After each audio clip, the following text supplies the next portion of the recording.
Hello, hello, hello, hello. Happy Saturday. I hope you guys are doing great. I wanted to talk to you about color today, and I was thinking about color for a couple of reasons. One, I dyed my hair, and that made me start thinking a lot about color and how it's such a great avenue and such a great tool to express where we're at in our lives, not just in our bodies, hair, outfits, and anything like that, but also when it comes to decorating and to designing your home. But the other thing that made me think about color a lot this week was thinking about seeing the changes in my children also, and how they love the question of what's your favorite color. And what they ask right now is, what is your favorite color right now? Because they just know that color is something that they change their taste towards, that they're just attracted to different colors at different times of their lives. But also it's a really big part of why people feel intimidated when it comes to designing their spaces and decorating their spaces. So, one of my students inside of my certification program was talking about that. It's like, I love how you choose color, and I love when I see these kinds of colors pop up in spaces, but I just don't know how to do that. And it's a very common thing for people that are new to the design world. It's a very intimidating space. And I think, in my experience, most people actually shy away from color, and they do it out of fear of doing it wrong, out of being intimidated with either committing to one specific color. They don't know if they're going to get tired of it, or also just being afraid that they're just not gonna like it. Okay, so it's a very common thing to be afraid of color when it comes to design. However, color is such an important aspect of creating sacred spaces, mainly because it is through color that you have the fastest way to express a belief, a value, and mainly to invoke a specific emotion. So, color is huge on just literally making us feel in specific ways, right? And there's a psychology to color in terms of, yellow normally sort of awakens this sort of like fun, joyful, energetic feeling in us. Red usually awakens more of a passion, a really high energy, environment. It is also often a color used for restaurants because it tends to make people hungry. I was reading this article a while ago on the architecture of prisons, and how architects specifically design prisons to make inmates feel a specific way. And of course, how do they want them to feel? They want them to feel um, calm, obedient. Um, they don't want to incite any kind of, passion. You're not going to see a red prison, right? They don't want to invoke any sense of um, empowerment or expression or personality or anything like that. In fact, they want to have everyone kind of feel at the same level. And that's part of what architects and designers actually do when designing prisons. It was really sad to read this, but it was also really interesting to understand how we can manipulate our spaces and create energies that we want to call forth by choosing the right colors. So, of course, gel uses gray, which is a color that I think it's personally overly used, and way too long has gone by with it being trendy. But that being said, there is a right way to use gray. It just can easily be overdone. My point is that we want to make sure we use color not just because of trends, not just because of what is the right way, quote unquote, to mix and match color, but we want to use color because we want to invoke a specific feeling in our space. We want to use color keeping in mind that it's a way to express where we're at.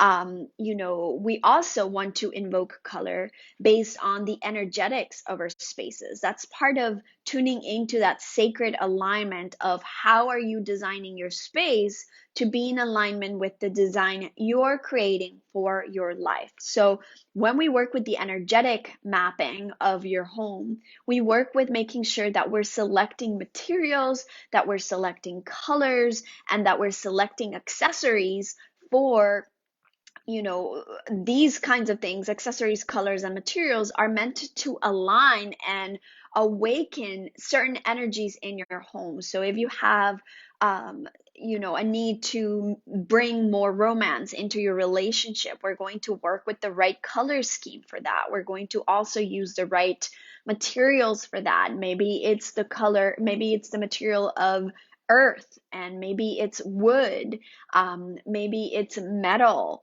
or water, right? And those elements are elements that have specific properties to bring certain alignment into these energetics. And so that's how I suggest my clients, my students inside of the certification program choose their color palette for their client. Of course, also based on inspirational items, inspirational pictures. But for you decorating your own home, it's also a really powerful way to do it because number one, you're putting all of that specific intention into the home, right? Into the behind the scenes of what you're creating. It's adding to the meaningfulness of the space you're creating. Using the right colors for what you want to feel like also is a manifestation board of some sort, right? It's a visual, it's a constant reminder to be that which you want to be in the now moment, not later, not when you have the house, not when you have the man, not when you have the career, not when you have anything that's in the future, but now. Okay, so that's what I love the most about working with color. And then the other thing about it is that you don't have to feel um, committed to it as in it's forever thing, right? It's not a permanent choice that you make unless of course you're choosing specific architectural elements that are going to be set in stone, for example. But the truth is that everything can be a temporary addition of color to your home. Of course, the quickest way to add color into a space is through paint. It is the cheapest, it is the quickest, it is the most impactful way to add color and shift the energy of a space is through paint. But you don't have to just think of paint as a wall paints, right? You can paint furniture, you can paint any kind of surface that you have. Wall art is a powerful way to add color. And think of it also as textiles, window treatments, pillows, throw blankets, rugs, all of those are wonderful, wonderful ways to add color into the space and not feel like you have to commit for a long, long period of time if for some reason it doesn't feel good to do so. But then the other really amazing thing about color is that you get to express where you're at in your life. So I don't know if you got a chance to see and to be a part of the training series I did last year about decorating according to your feminine archetype. But if you haven't, I strongly suggest that you check them out. They're inside of the gallery of videos or training that I have on here before. And if for some reason you can't find it, just send me a message and I'll make sure that you have it. But in there, I love working with those descriptions and those, key points on decorating according to the archetype that you are embodying in your life because as women, we often choose to make shifts and changes in our outside space, in our external space. We choose to dye our hair, we choose to dress differently, we choose to decorate differently, we choose to do our makeup differently, whatever it is. Most of the time, when we are connected with ourselves, we're not afraid to play with those things because that's all it is. It's an art, it's a playfulness, and it's a playfulness to express where we're at. And so in the archetypes, for feminine archetypes, there's really cool descriptions that can help you as a woman define where are you in your life in terms of, I like to think of them as rites of passage. All these different personal events we go through as women, right? Think of it as when, as early on as when a young girl gets her first moon, gets her first period. That alone is a rite of passage. Think of it in terms of going through a marriage, going through a breakup, going through death, going through birth, nursing, maybe watching your kids grow up and then starting to work again if you weren't a working mom before. That's a rite of passage. Going through a divorce, having a new relationship, moving to a new home, starting a new job. All these personal moments of our life that make up the story that we are designing our life to be are all important to define who we choose to be and who we want to be. And so, if we can consciously play with those personal events in this reality, in this world of material things, of visual, tactile, sensorial experiences, that is part of being a human, right? That's why we are in this body, to play on the earth. So, if we can use color to express that, right? So, there's all kinds of archetypes. There's the lover archetype. Of course, she's all about invoking sensuality and intimacy and all of that. There's the mother, deep compassion, deep love, deep giving and service. That's the mother archetype. There's the huntress archetype, which is more of a, ambition time of your life, where maybe you're building your wealth, maybe you're building your business, maybe you're building your career, um, etc., etc. So check that out because that's a really fun way to play with color in your home. And then last but not least, I would also encourage you to think of color beyond decorating or beyond just interior design. So a lot of times, if my clients feel stuck with selecting color for their space, and maybe they're just not able to go as deep just yet to connect to those rites of passage, to connect to that inner expression they're wanting to bring forth, a lot of times I notice that before that full confidence to express themselves comes in, we need to change their physical space first. So while they're going through the design process, sometimes they're not as decisive as you wish they were. But that is all part of the process. That is all normal. And for all of us, right? Sometimes we're just not decisive in what we want our space to look. Um, Sometimes we're not decisive on what we want to do with our hair. We just know we want to change it, but we don't know what we want to do. All these different moments of not feeling like a full body yes, and that's okay to sit with that.